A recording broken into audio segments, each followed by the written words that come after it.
Welcome back, seekers of history's deepest secrets. Tonight, we ask a question that seems simple, yet hides a world of mystery. How did medieval Europeans craft crowns for their kings and queens? The crown glittering with jewels, glowing with gold, was never just decoration. It was the very symbol of divine power, the visible proof that a mortal man could rule by God's will. But behind every crown lies a secret story of blood, fire, labor, and devotion. So join me as we travel back into the smoke-filled forges, the candlelit workshops, and the hidden treasuries of medieval Europe to uncover the making of the crown. And before we begin, don't forget to like, subscribe, and ring the bell so you never miss another journey into the shadows of history. Long before the first hammer struck the first piece of gold, the crown existed in the imagination. In medieval Europe, a crown was not just jewelry, it was theology made metal. Clerics wrote that the crown's circular shape symbolized eternity, the unbroken rule of God over the cosmos. The precious stones set into its frame represented virtues, sapphires for purity, emeralds for wisdom, rubies for courage, pearls for innocence. To wear the crown was to become more than human. When the archbishop placed it on a king's head, a man ceased to be just a ruler. He became God's chosen sovereign. The crown was a contract between heaven and earth. But who created such a sacred object? And how? Crowns were born not in palaces, but in workshops hidden in the back streets of cities. Master goldsmiths, sworn to secrecy, worked in dim light, surrounded by the smell of molten metal and the hiss of quenching water. They used gold, prized not only for its beauty, but for its incorruptibility. To medieval minds, gold was eternal. It did not rust. It did not tarnish. It did not die. Perfect for a symbol of kingship. The process began with raw gold, often taken as tribute, plunder, or church offerings. It was melted in crucibles, purified through fire, and hammered into sheets. Each strike of the hammer echoed like a prayer. The frame of the crown was formed, a band to circle the head, sometimes raised into arches symbolizing the heavenly dome. Upon this skeleton, the goldsmiths set their stage for jewels and enamel. But jewels did not come easily. In the Middle Ages, precious stones were rarer than gold, fetched from the far corners of the known world. Sapphires from Ceylon, emeralds from Egypt, garnets from Bohemia, pearls harvested from rivers in Scotland. Merchants risked pirates, deserts, and mountains to bring these treasures to Europe. Each stone carried legends.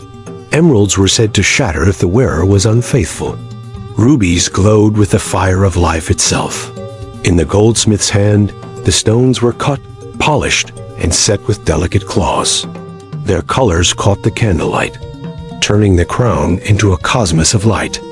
No crown could exist without the church. Bishops and abbots dictated its design, for the crown was as much a relic as a regalia. Crosses were fixed atop arches. Inscriptions in Latin proclaimed prayers. Relic splinters of the true cross, bones of saints, were sometimes hidden inside the metal, so that the king carried holiness. But do not imagine the crown as the work of one man. Behind each masterpiece lay countless lives. Miners who dug deep into mountains, breaking rock in the dark for specks of gold. Smelters who braved fire and poison to refine metal. Jewelers who went blind carving stones. Apprentices who polished, engraved, and carried tools until their fingers bled. The crown was the product of an empire of labor, compressed into a single object of glittering beauty. Every jewel was a scar, every line of gold a hidden life. Imagine the moment the finished crown was revealed. In a dark treasury, lit by torches, the chest opens. Inside, a circle of fire and stone gleams. The king reaches out, his hand trembling. This is not merely an ornament. This is the weight of destiny. When he places it upon his head, he feels its pressure-heavy, unyielding, eternal. From that moment, he is not a man, but a monarch. His very identity has been remade in gold. But crowns had darker stories too. Many were forged from plunder, gold ripped from conquered lands, jewels stolen from temples. Some crowns were broken, melted, reforged with each new dynasty, carrying the ghost of dead kings within their metal. To inherit a crown was to inherit centuries of blood.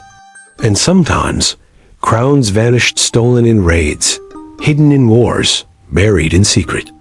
To this day, archaeologists still unearth fragments of lost regalia, whispering of forgotten rulers. What is astonishing is how few crowns survive.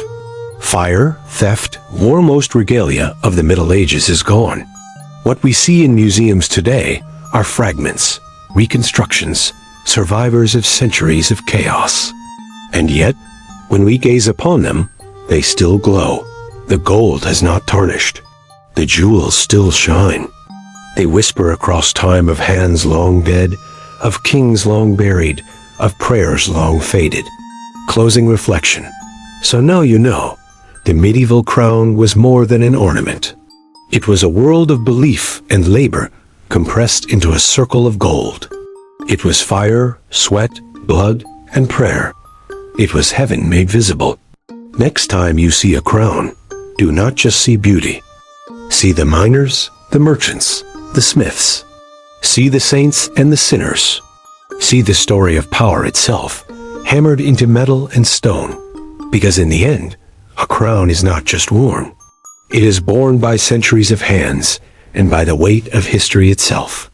And if you enjoyed this journey into the secret world of the crown, don't forget to like, comment, and subscribe. For history is never silent. It waits for us to listen.